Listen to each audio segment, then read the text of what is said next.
My name is Tababa. I am a sociologist. I am working in local NGO in my country, Addis Ababa, Ethiopia. Before I have been introduced to this great book by my friend, I have read a lot of books, philosophy, psychology, uh, Hinduism, Buddhism, many books, but none of these books are touching my heart like freedom. Freedom gives me understanding of reality around me. Now everything is makes sense after reading this freedom.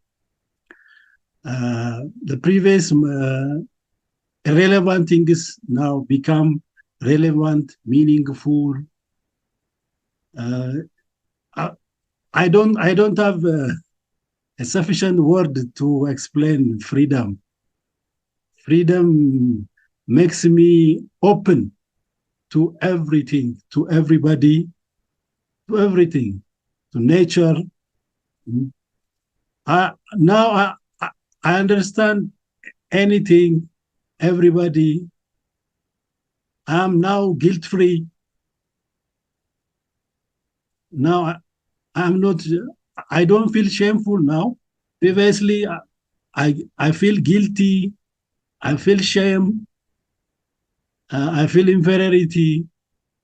Now I'm free to all these emotions, negative emotions. I'm free to open to everything now. Just for example, I always ask why good people are harmed, why bad people are successful. This world is unfair. Uh, Even I question God. What is God? Why God simply see this unfair situation? Why innocent people are harmed? Why people are arrogant people, brutal people are succeeded? And why war? Everywhere war. War. Why ethnic conflict? Why people are killing each other by the name of religion, uh, ethnic boundaries, ethnic backgrounds? Some people are claiming they are superior. Others ethnic groups are inferior. People are killing each other by ethnic lines. These questions make me confused always. Like everybody, I consider God as a personal,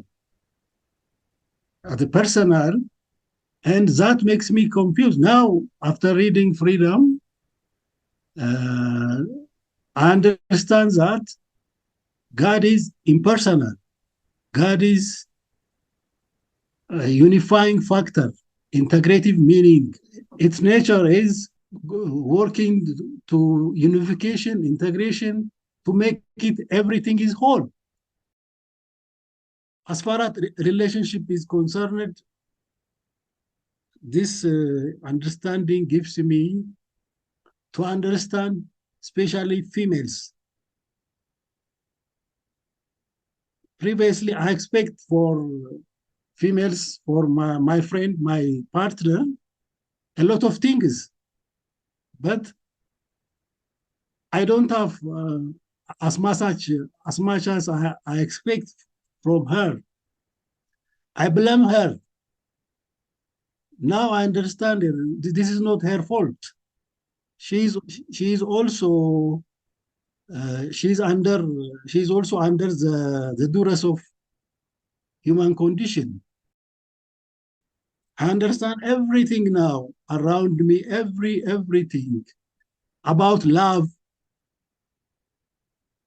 Previously, I expect unconditional love from everybody. It doesn't true. No one is gives you unconditional love as far as he is under the brutal duress of human condition. It doesn't give you. As Jeremy said, we may create in the future, in the next, after 5, 6, or 7, 10 generations, we create uh, selfless individuals by nurturing. Now we can't.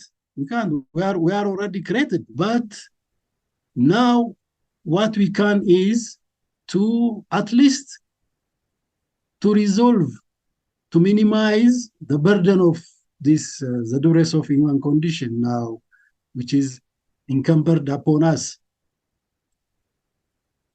But we need patient understanding, and digging further to the bottom of this book to extract a lot of understandings, a lot of concepts, so that harmonize it with our human personality and change our personality and shift a paradigm shift. And little by little, we achieve our goal and reach that transformed state. But now, as R.D. Lang, the psychologist R.D. Lang said, we are veiled by 50 feet concrete. Now we are alienated from our true selves, our higher self. We are splitted now. To narrow the gap between this split, we need patient wisdom, understanding, and little by little, step by step, we achieve that. And first, we harmonized with ourselves and try to be harmonized people around us, and we are integrated, and finally we make a great harmonized whole. For this purpose, freedom helps a lot, a lot, a lot. Previously, I don't know myself. I don't know really myself, but I simply pretend I know myself. That is pretension. Now I know, really, I know myself. I am paradoxical. I'm paradoxical. Sometimes I am good, sometimes I am bad. Sometimes I am elated, excited. Sometimes I am dull. Sometimes I am depressed. Sometimes I am bright and hopeful. This paradoxical nature, it doesn't come out of a blue. It has a real foundation, a real meaning. It is the accumulation of the 2 million years upset. Upset is accumulated within us, that make us split, that make us strangers to ourselves. Now I'm befriend with myself. I'm friendly with myself. I love myself now. And I feel at ease most of the time now. I feel at ease. I feel comfortable. I feel I love nature. I love people now. I understand immediately what people feel like when people say something. Oh, the duress of human condition, that is why they say this, they say that. Because now I understand. But previously, I don't understand. I react. I simply react. Now I don't react. I am now become proactive. Before something is happened, now I understand the cause. understand the cause of that emotion. What caused that emotion? I don't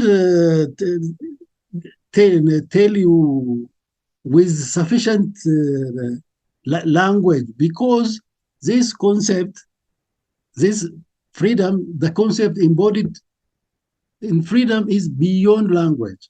Sometimes without language, you understand something, you feel something, something resonates with you, even without naming. Previously, for example, Jeremy said in the books, in the chapter 9, in the chapter 7, I mean, the the genesis of consciousness. Uh, Chapter 7 talks about how consciousness is developed. It says we we have a very beautiful mind, but we don't have the programming language to use it, to use it. Without language, this consciousness affect us, backfire upon us, because we don't have a language to use it properly. Now, Jeremy gives us a programming language, how to use consciousness, how consciousness is operating. Now we know how we are connected, how we created, how originated, how developed, how we are evolved, how we connected to each other. Now we know that everything is one. No one is separate. No one is separate. Everything is one. It talks about the energy, how this order of matter arranged, how the law of physics works by giving us Albert Einstein's equation is equal to mc squared, how energy ordered matters and matters are stable and endured and a bigger and makes whole within process with this process how where we are stand. Are we a destructive aspect of this whole process, or are we productive? This is a choice we are going to make. Now we know how the universe is operating. Now we know what the role, our role is. Now the decision is in our hands. We have to choose the positive choice. We have to align ourselves according to this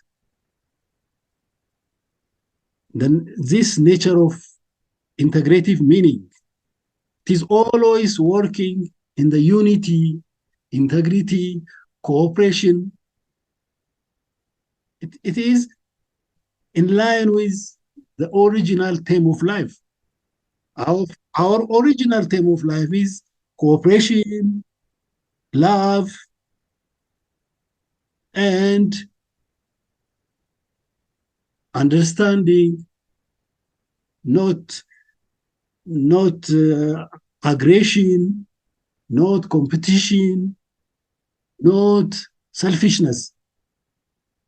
The original, our theme of life is selflessness, love, and cooperation.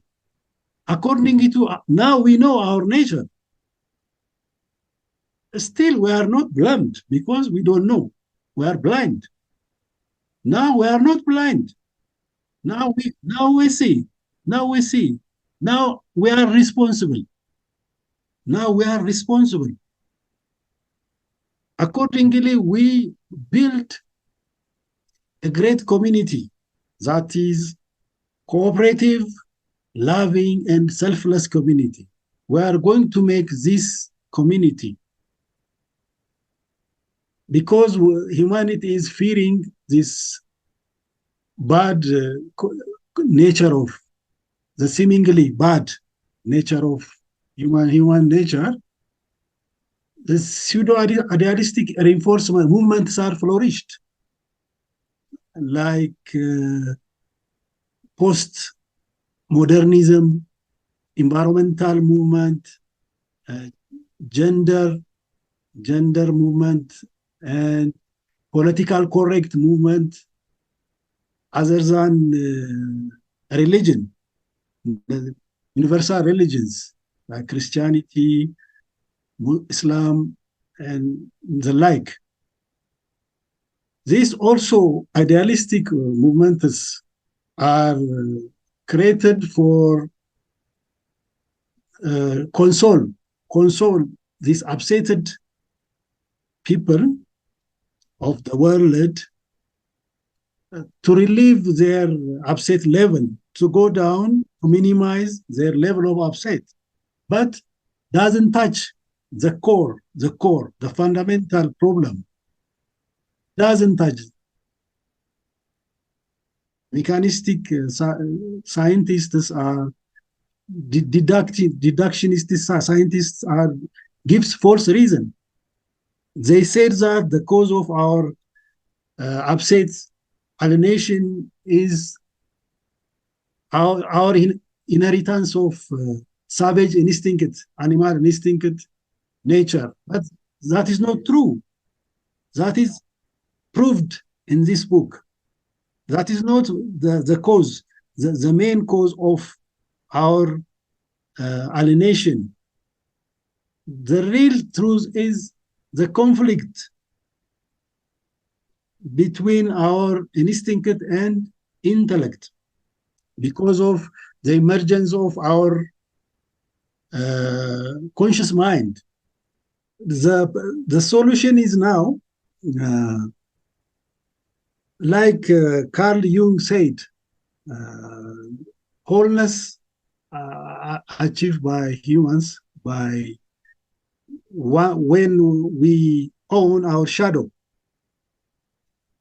First, we accept that there is two sides of the same coin inside us, the dark and the bright. We bridge this gap. How can we bridge this gap? Jeremy gives us the way. We are conscious beings. We have given this beautiful mind of us. We use this mind properly by understanding this basic first principle evidence and change our paradigm. We shift our paradigm. Now we think we are a thinking beings. Thinking is judged and blamed until now. For example, in our culture, somebody is when you thinking, you are considered as mad. We are a thinking beings. We are thinking. We are capable of thinking. We are capable of understanding. Now we need not a dogma. The healing, the dogma is a poison. Understanding is a cure. Now we use this understanding and heal our wound. But first, we have to understand, we have to aware that we are ill. We are ill. We are not well. Naturally, we are normal. Before 2 million before ago, 2 million years ago, we are normal. Originally, we are normal. We are guilt-free. But after 2 million years, Now, up to now, this guilt is accumulated, this shame is accumulated. Now we are ill. Our ill is cured by understanding. In this process, we have to be aware and understand our shadow, embrace our shadow completely, accept that we are ill and we are in the plateau cave of darkness. And this is the first step to understand our situation completely, fully understand. And the next step is to break out of this plateau cave and to the sunshine, to reach to the sunshine, to the sunshine by understanding, by believing and accepting that we are not bad, we are the heroes of life on this earth. We are the heroes. We are naturally loving, cooperative, selfless. And sometimes there is a problem. What Jeremy says, a Mexican standoff, where your old is died, but the situation between your old is dying, but the new is not yet born. The new self, the new you is not born. In this situation, this is a very tough situation, this situation. Some aspect of your old self is nagging you, dragging you backward. Don't hampered you from your running, putting an impediment, obstacle in front of your way. But patiently, you have to struggle this old aspect of you. It is Rome doesn't build in one day. There is a saying that Rome does not build in one day. It needs time. It needs time, patience. I feel something. I feel something. I feel something sweet after reading this book.